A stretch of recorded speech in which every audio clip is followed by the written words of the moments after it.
अस्सलाम वालेकुम। क्या हाल चाल है दोस्तों? क्या हाल है? उम्मीद करने हैं सारे ठीक होंगे जी। तो दोस्तों अज अपनी दुकान ते एक डोंकी पंप आया है। ये पानी नहीं चुकता तो इधर आप खोल के देखने हैं कि की मसला है, पानी क्यों नहीं चुकता जी। तो चलो खोल के देखने हैं इसमें की मसला है।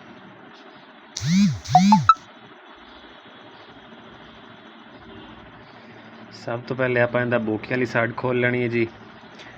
हो सकता है बोकियां खराब होन। तो दोस्तों पेज खुल गया ना, तो पानी भी इधरों लीक करन लग गया। तो इसका मतलब बोकियां ठीक ने, जैन इहदा लीक सी जैन खराब आ। हुण आपां उत्ते वाला इहदा जिहड़ा कप लग्या है उसनूं खोल लैने जी।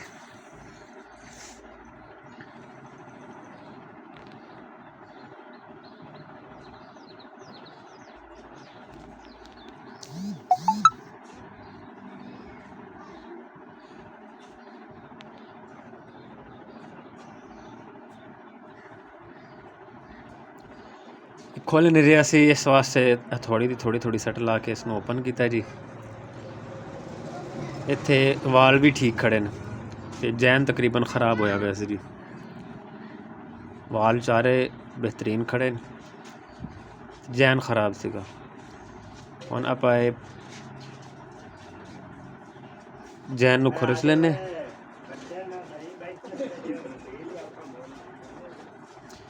प्लेट नूं पट के आपां थल्ले वाला जैन भी चेंज कर देने जी। वाल बिल्कुल ठीक ने, जैन खराब सन। जैन नूं आपां अच्छे नाल उतार लेना है, सफाई कर लेनी। इहदा पानी खड़ा है एक साइड ते, बोकियां भी ठीक ने, वाल भी ठीक ने। हुण आपां सील खोल लैनी है डोरी।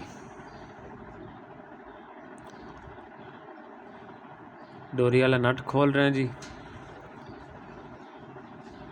ओहो देखिया ते डोरी बिल्कुल ख़त्म।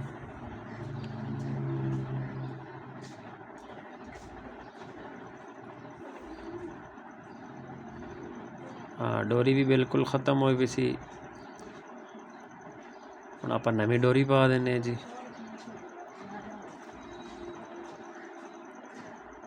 तकरीबन 1 फुट इसके अंदर डोरी डली है।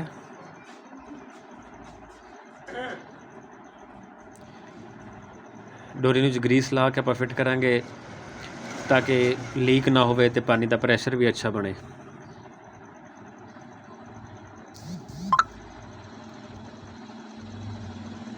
जी दोस्तों सील अपना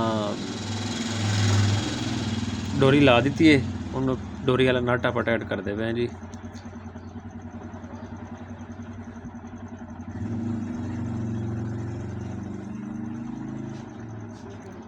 लो जी डोरी वाला नट टाइट हो गया जी। चक्का भी थोड़ा जिहा भारी हो गया, पहले बिल्कुल हल्का हैगा आ क्योंकि डोरी ख़त्म आई। इसी तरीके नाल जी हुण आपां जॉइन फिट करने हैं जी। जी दोस्तों हुण आपां वाल वाली किट फिट करन लगे हैं जी। उतले वाले पासे भी जैन नूं ग्रीस ला के रख दिता है।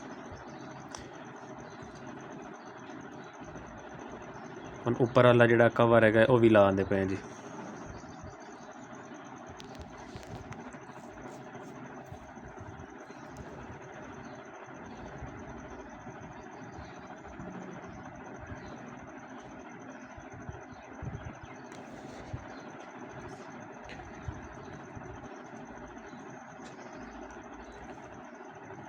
पेज टाइट करन लगे हैं जी।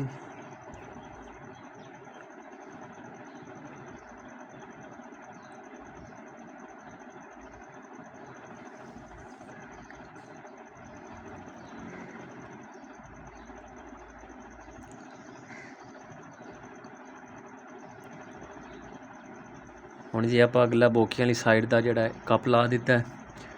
इसका भी नवा जैन पा के ग्रीस करके आपां कसदे पे जी। जी तो दोस्तों अगली साइड दी प्लेट भी कसी गई है जी।